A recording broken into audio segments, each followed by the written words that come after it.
I was like, hey, when are you gonna ever fly a plane? So yeah, go ahead and do it. You was willing to die. I was willing to die. Yeah, I was willing to die. Yeah. Thank God I ain't died. But no, I was though. I just, but I'm saying that to say, I decided to do that thing. And first of all, Captain Robbie, he was a phenomenal man, an incredible instructor. He was super cool, super nice. But when I got in the air, there was a point where he told me, he said, all right, you're at the controls. I'm like, hell no, I'm scared. You know, I'm like holding on. I'm like, grab it. You know, he told me that I had it. And as he started to teach me about the meters, and there was this meter that was called the attitude meter, and the attitude indicator. Yeah, attitude, yeah. Okay. And that's where the saying, which I found out, the saying, your attitude determines your altitude. Yeah. So on this meter, there's a triangle at the top that's pointed down. There's a triangle below. And in order to keep the plane flying straight, you have to match them up. Yeah. Yeah. So I started to look at that and recalibrate my attitude. And I saw that when I changed my attitude, I'm feeling good. I'm feeling like I'm in control of this. So that was the lesson that I learned. I'm like, even my attitude towards this thing, I went into this with fear. I should not go into certain things with fear, because that's what you're gonna, so even with that fear, I didn't just let go and try to push through. I realized, hey, this fear exists because it's real. Something can happen in this moment. You can die doing this. But how do you feel confident? Do you feel proud? Do you feel like you're learning something, you're conquering something? Do you feel safe? And I started to do that, and I did. I felt all of those things, and it gave me that confidence. And when I got my ass back on the ground, I took that with me, and I'm like, that was worth doing. I have, even now, from that point on, which that happened like 2 weeks ago, but I have such a greater appreciation for just being on land. I was hugging people harder. Like, I have more appreciation. So every little thing, I'm just living life and I'm experiencing life, but I'm learning these things. And I got the camera rolling, my little tiny cameras I have with me, and I'm like going back. It's like a video diary. And I get to reflect on my day and share that with the world. Talk about growing up in Third Ward. New Orleans in general is a very passionate place. I realize even the way that we talk, you heard me? Like, we want to make sure you understand what we're saying. We want to. I know. I got a buddy that be doing. Yeah. Because we want you to pay attention. Did you hear me? I be skipping. I skip sometimes. Sometimes you say you heard me. I let them say it about 4 or 5 times. Yeah, man, I heard you. That's funny. But it's because it's passionate, we're passionate about everything. We're passionate about our food, we're passionate about our people. And sometimes that passion can turn into aggression because we feel played easy.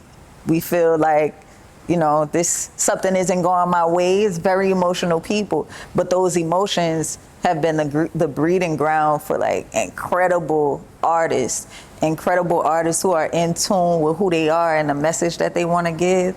So for me, growing up, I was seeing a lot of people in my area just hustle. Like, I grew up in the Third Ward, right around the block from KLC, who is like an unofficial godfather to me, right? And I would see them pull up on a block with these nice ass cars, and I know that they were independent artists. They were all pets. So I got a lot of inspiration from my area, but the duality of that was, I told you in the beginning, my parents had all of this. They had amassed their own wealth, and then it disappeared. So then I'm seeing there's an opportunity to get it right around the corner in this other way, and I have this skill. So I got a lot of inspiration and sometimes deflation from the area that I grew up in, because there was a lot of things. It was a smorgasbord of emotions in the Third Ward. So, yeah. Were you like in the thick of the tragic parts of you know, when things went really, really bad, like losing friends and all that kind of stuff?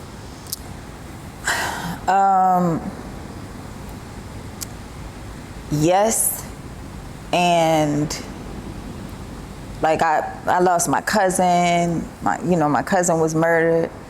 Of course, I was there. Katrina, all this stuff happened. So my city doesn't even look the same way as it did when I grew up.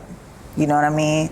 Not only did people move away, but the murders and all of this type of stuff. So somebody else, I can talk to a friend who grew up here in Houston, and just natural progression, life changes, businesses close, open, neighborhoods there's gentrified and all of this type of stuff, but that's normal. It happens everywhere. In New Orleans, everything was washed away. So everything, like a lot of the culture was affected. You know what I mean? Some people moved and didn't come back, so we didn't have the same liberty to still have some of the people around in the way that some of my other friends, they remember their childhood.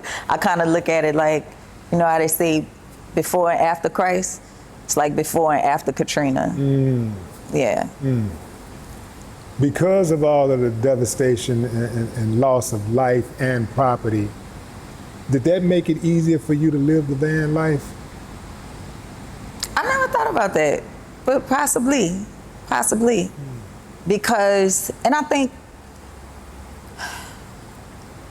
you know what? That's a really good question. Maybe so.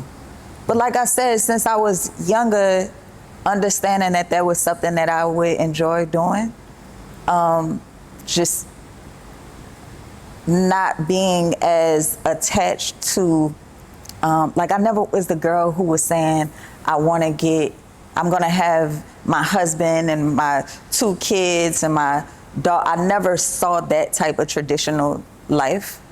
But I didn't really get serious about the life that I wanted to live until maybe a couple years ago. I didn't start to picture and manifest and visualize the life that I wanted to live until a couple years ago. But yeah, I say that losing everything during Katrina